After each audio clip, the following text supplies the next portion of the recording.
viewers, welcome back to Bratati Science class. I am Bratati and today let's learn about wind, storm and cyclone. So let's begin our topic today. Wind, storm and cyclone. So with the name wind, that first thing comes to our mind. The moving air is called wind. Wind is moving air. Depending on the speed of air, we can call it breeze to a gentle wind.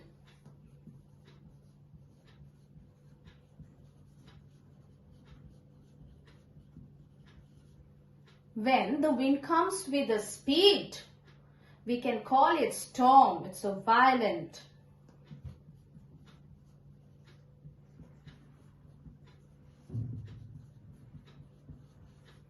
And sometimes storm come with the thunder sound and lightning, which makes it thunderstorm.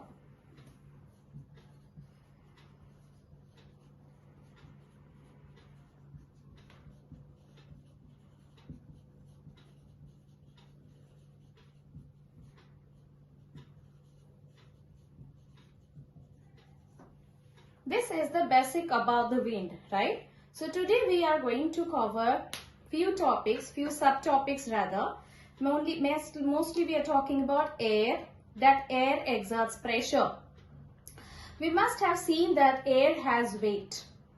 And today's class we are going to see that air exerts pressure as well. Okay? One by one I will come to the subtopics. So first thing, do we really need air? Obviously, yes, air has oxygen. Without the oxygen, we cannot survive. Similarly, when we just think of your paddling cycle and wind is coming towards the same direction, it's easier for us to move the cycle and to go further. Now, imagine the wind is coming from the opposite direction. Very difficult, isn't it? To paddle it, and we feel the obstruction coming from the opposite side. Similarly, when we are flying kites or balloons, then we want the wind to our favor. If the wind is in the same direction, the kite will fly easily, go up. And when we do not feel that much air is present, the wind is there, we say, no, I cannot fly kite because no wind. Or the wind is coming from the opposite direction, we cannot fly that. It's always a restriction for the easy flowing of the kite, right? So air, wind, definitely it's important. So now coming to the first subtopic, air exerts pressure.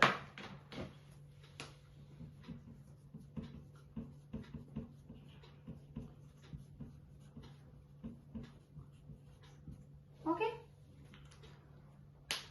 So what I want to show you, I don't know how much I will be successful. I have ice cold water, few ice in this bowl. I just want to make it cool, and I have a bottle here. You can do this experiment activity at home with a metal can like Coke can, or if not available like me, then you can do it along with the plastic bottle as well.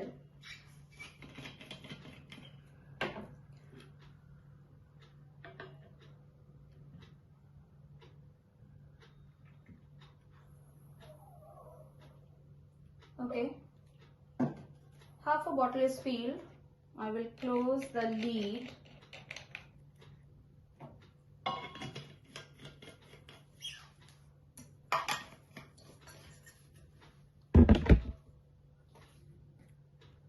I am putting this bottle, this hot bottle, into the cold water.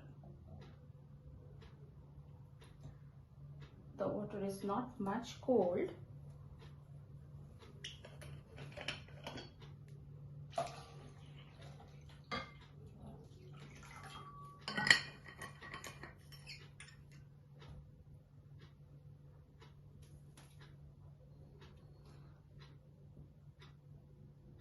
The bowl is okay. Can you see any changes?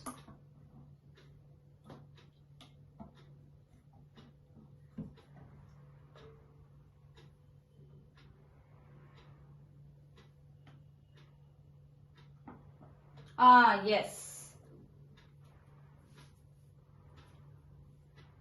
See, it should submerge. Remember, when you are putting the hot bottle or hot bottle plastic can or plastic bottle or the can, when you are putting into the cold water, try to immerse it, okay, or at least submerge it. It should be completely into it.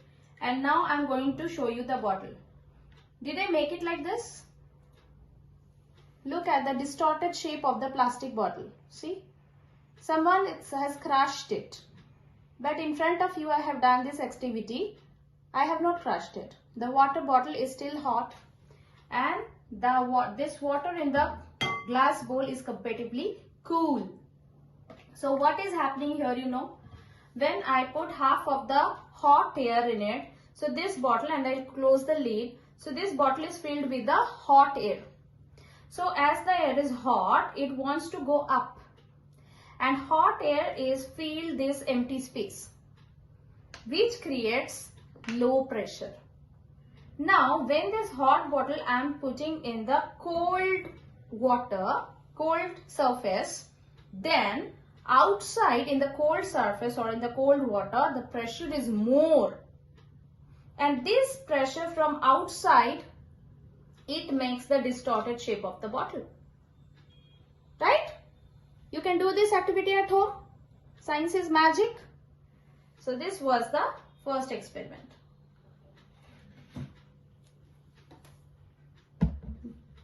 So with this we can say that yes, air exerts pressure.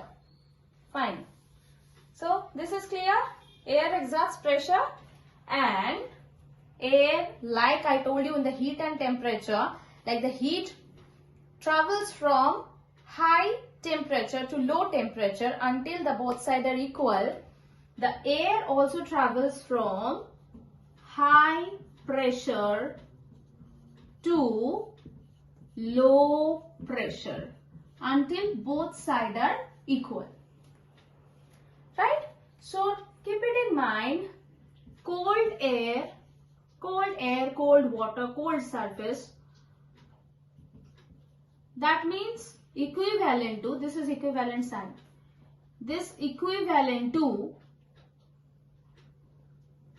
high pressure. Hot air or hot surrounding, here hot water, creates low pressure.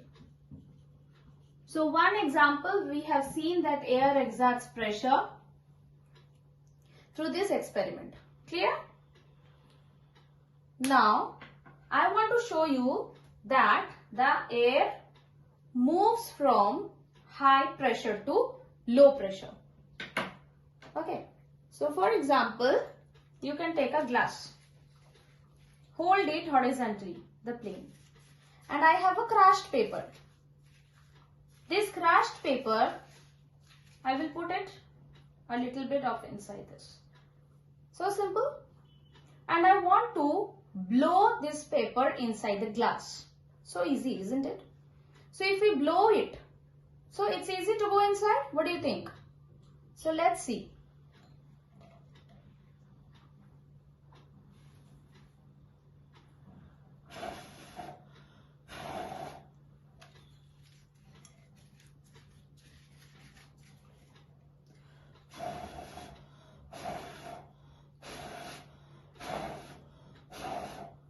It's not so easy, isn't it?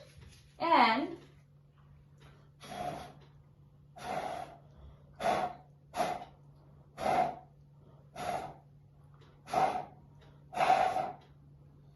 so it's not easy. Once again,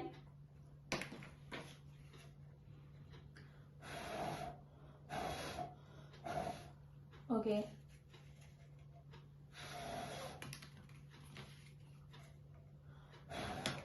What's happening? I'm blowing it inside, but it's coming out.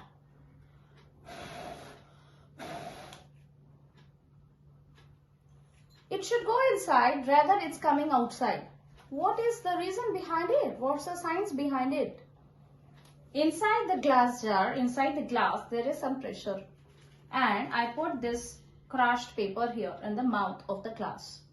When I'm blowing air, with the blow of air, this place or near to this paper, it's creating low pressure compared to the pressure that is already present inside the glass, which pushing this paper out of the glass.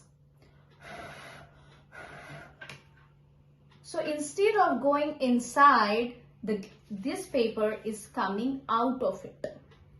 So this experiment is again proving that air moves from high pressure to low pressure. Clear? Okay. Alright, one more. Moving air when we are blowing the wind. When we are blowing the wind, generally what happens? Suppose I have two paper in my hand. You can do the same experiment with two balloons. Inflate it with the same size. Put these two balloons under the string and hold it with a stick or rod and then balance it. Definitely they will balance. They are of same size, same weight as well. So now I will just hold this two paper sheet with my two fingers and I will blow in between them. So if I blow in between the two paper sheets or two balloons, what should happen? What is your expectation?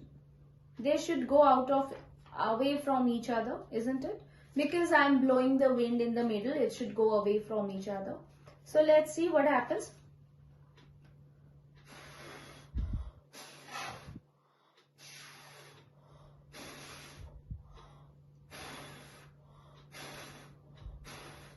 Are they going away from each other? No, it's just the opposite. They are coming close to each other. Why? What is the science behind this? So when we are blowing, that means the wind with the speed, it's creating low pressure in between these two sheets. And the other side, it is high pressure, which are pushing these two sheets to each other. That is the science. Again, the air is moving from high pressure to low pressure. So, number 2, air moves from high pressure to low pressure. Okay? So, air moves from high pressure to low pressure. Clear? Our third subtopic can be hot air is lighter than the cold air, and as hot air is lighter than the cold air, it goes up. And this one we have already read or learned in heat and temperature chapter, where I told you about convection of heat, isn't it? So here we are talking about convection of air. So right now I have this hot, see, I am now releasing the cap. Most probably the crushed bottle will come back to its old place. So I kept the hot water here. You are not able to touch it. So hot, it should be hot. It is hot. This part is also hot. So that proves that hot air goes up. And as it goes up, it creates a what? A vacuum. So from the surroundings, the cold air that tries to come and fill the vacuum. So this experiment also we can do taking two balloons. Right now I don't have. Two balloons of same size. In one bowl you can put hot water. Another bowl you can put cold water. The two balloons of same size you can put in this two bowl. One with the hot water, one with the cold water. What's your expectation? The expectation is in the hot bowl, the balloon will increase in size a little bit. Comparatively, in the other second bowl, in the cold one, the balloon will decrease in size, contract to a bit. Why so? in the hot surrounding, the balloon also becomes hot. Inside the air now is hot, the molecules are running and they will increase, they will try to expand. The mass is same. In both the balloons, the mass, the quantity of air, same. So when it is coming in the presence of hot surrounding, the air is expanding. If air expands, the balloon becomes lighter and bigger in size. Opposite way, when it is in the cold surface, the molecules are not on movement, and cold surface, they are already exerting pressure in it, so the balloon will decrease in size. Our third subtopic can be, remember, hot air rises up. This we can call convection of air. The example we know, land breeze, sea breeze. So as we learned in heat and temperature chapter, during the daytime, the land gets heated up faster than the water bodies. So the hot air from the land is lighter and goes up towards the sea, and this vacuum, they create a vacuum on the land. To fill this vacuum, no place can be vacuum in the atmosphere. Cold water, cold air from the sea water or the water bodies will rush to fill this place. So this is sea breeze. And the opposite happens during the night. The land cools down faster than the sea or the water bodies. So the hot air from the water bodies will rise up. And once they rise up, that creates a vacuum. To fill that vacuum, cool air from the land rush to that place. As the breeze goes from land to sea, the name is land breeze. So land breeze, land to sea, and sea breeze, sea to land. These are example of convection of air, and due to this convection, the wind forms in the atmosphere, the wind current is generated in the atmosphere. Now we are going to talk about that. Number 4, wind currents.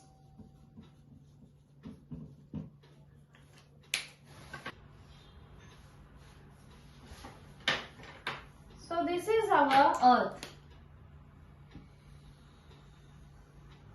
This is our equator, 0 degree. Tropic of Cancer, Tropic of Capricorn, North Pole, South Pole. This is 30 degree north, 60 degree north, 90 degree north, 90 degrees south, 30 degrees south, 60 degree south.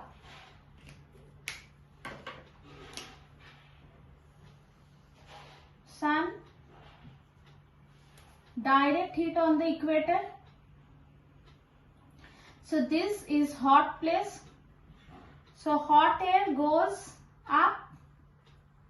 As the hot air is going up, then cool air from this 30 degree north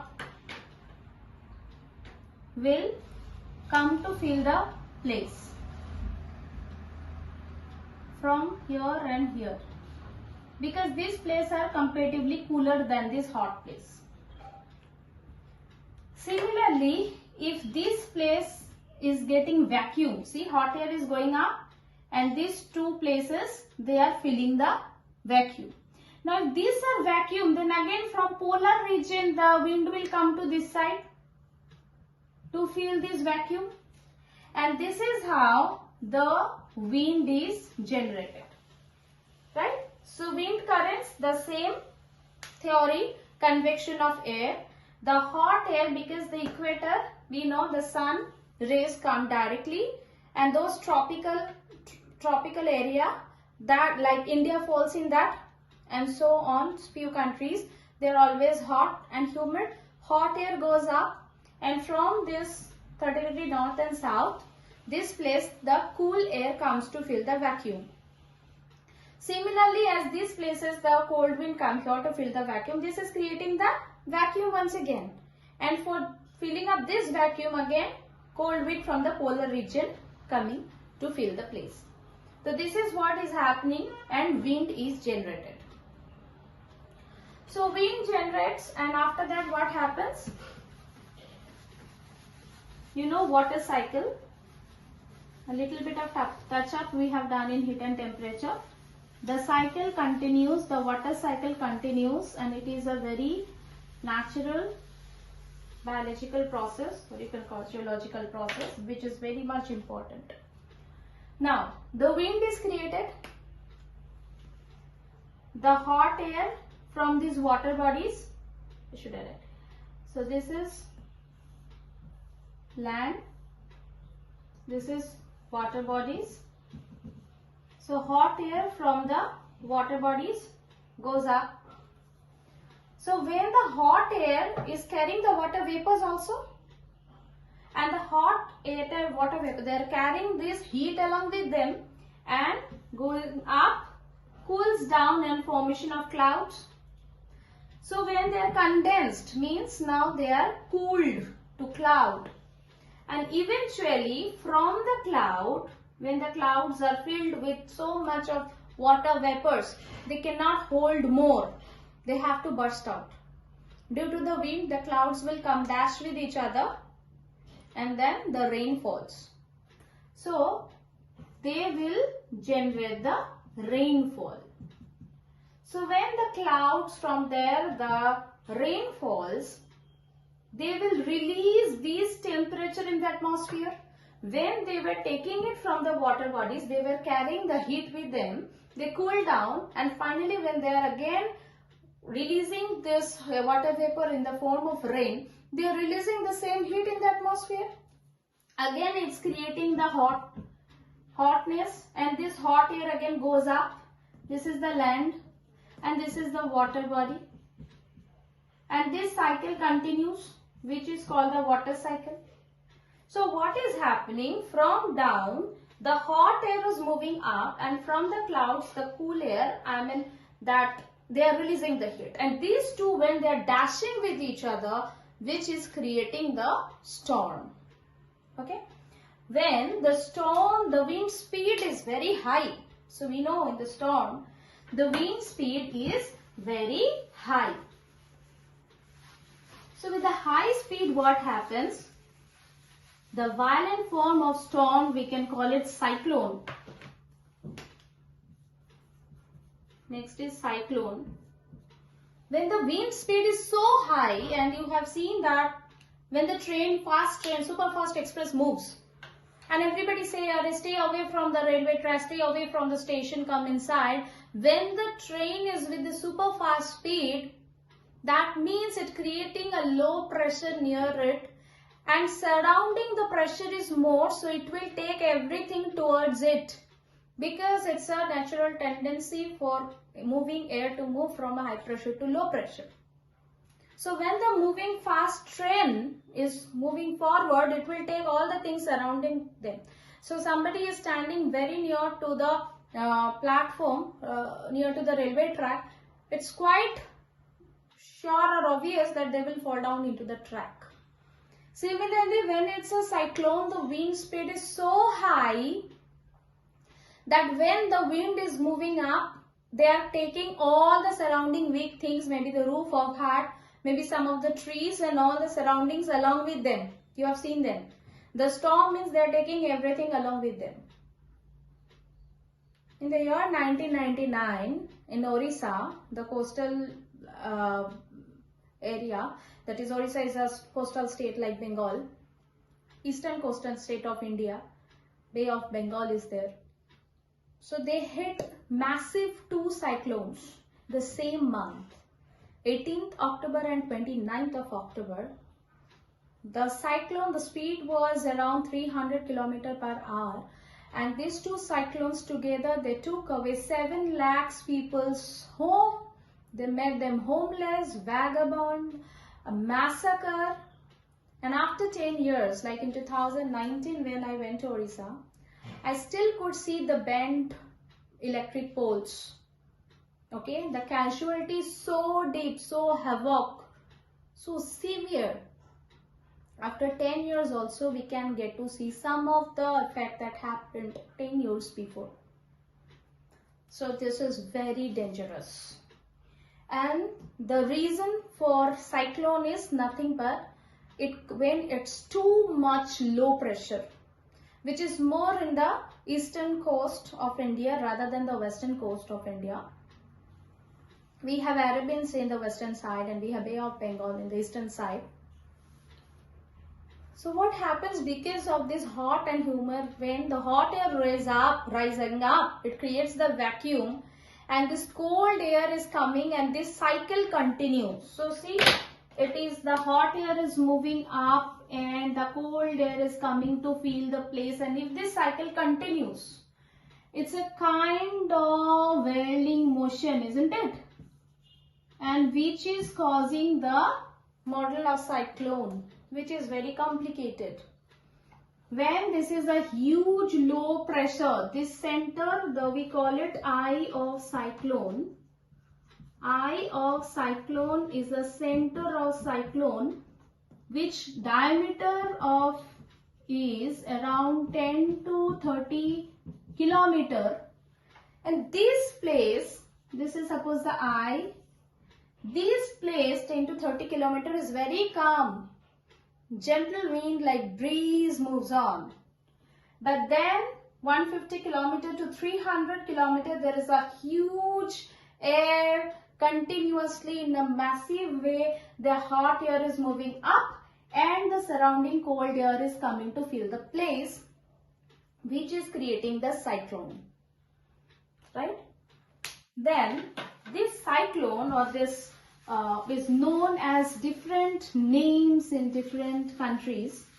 For example, typhoon, we call it typhoon in Philippines and Japan. And Japan we call it typhoon. The cyclone is also known as hurricane in America. Within cyclone we have tornado. Tornado is a smaller version of cyclone but more destructive in nature. More destructive. Okay. Why? What is tornado? It's a funnel shaped clouds that form from the clouds to the ground is generated like this. Whirling motion because of the huge low pressure inside, all the surrounding things will get inside this storm and they will all move up and then thrown down like in the movies. So that is tornado.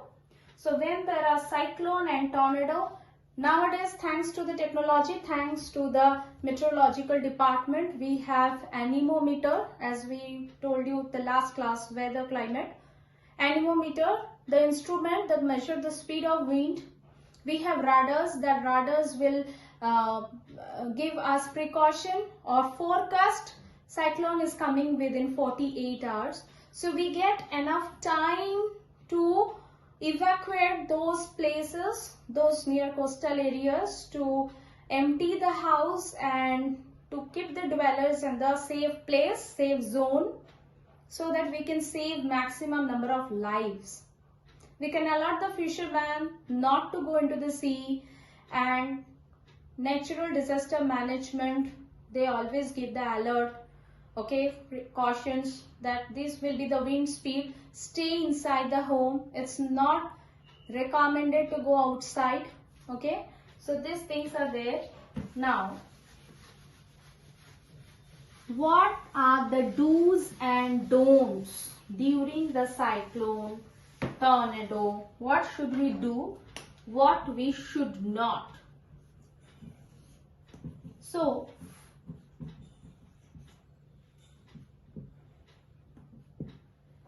you can keep yourself underground if possible. Otherwise, be it in a building where there is no window, or stay away from the window. Close, shut the door, windows, everything. Number 2, you can hide under the table.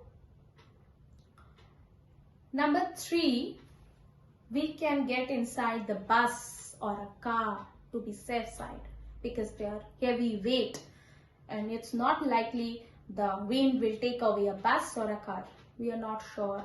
We are not known about the massive power they are, depending on their powers. So these are some do's. The don'ts: never ever take shelter under isolated tree. If you are outside and you see a vast field and one tree is there, you want to take a shelter under the tree, never do that. The thunderstorm and what will come on that tree first. Never take shelter in any garage, any metal shop, or any storage which are accompanying metals in it. Don't take shelter under the umbrella which has a metallic stick. Okay. Do not, that is well known, common, do not turn the switch with a wet hand. If you are in the water, get out of it. If any electric wire is lying in the water, do not touch it. Try to avoid going outside just for fun, just to enjoy this situation. No. Okay. And if any help comes for you, never ever demand which is not possible at that crucial time. Whatever food, whatever they can do, they are helping. You also try to help others. First you help yourself, then you help others. And this is how we can overcome the massive massacre by following some rules. So you can take shelter under ground or rooms without windows.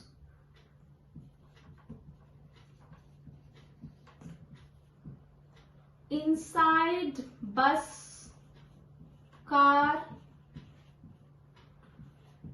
Stay away from windows.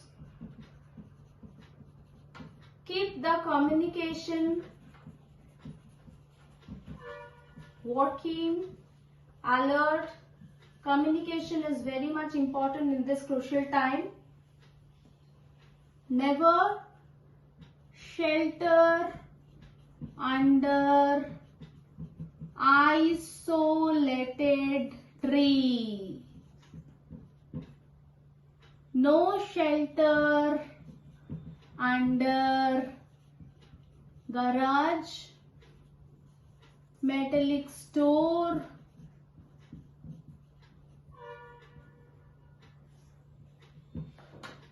under umbrella with metal rod, touch switch with wet hand. Do not stay in water, and so on. Okay. All right. So this was our topic today, that we have covered the wind, storm, cyclone. A quick recap: we have learned that air exerts pressure and the air always moves from high pressure to low pressure. Number 2, we have seen that hot air is lighter than the cold air. Hot air goes up and hot air expands. Cool air contracts. Hot air is going up, and to fill the vacuum, cool air rushes to that place from the surroundings, which is called convection of air. Convection of air causes the wind currents to generate in earth. The wind are not always so pleasant. When this convection is more, the place is hot and more hot air goes up, it creates a huge low pressure. Due to the low pressure, the storm creates, and when the storms are violent, it turns to cyclone. Within cyclone, tornado can also generate. Okay, and thanks to anemometer, radar, meteorologist, forecast, so that we can predict, that we can assume and we can take precaution that cyclone is coming. We have time for the self-evacuation. So see you in the next class. Hope you enjoyed today's class. Friends, please like, subscribe and share with your near and dear ones. Stay safe, stay happy. See you in the next class. Bye-bye.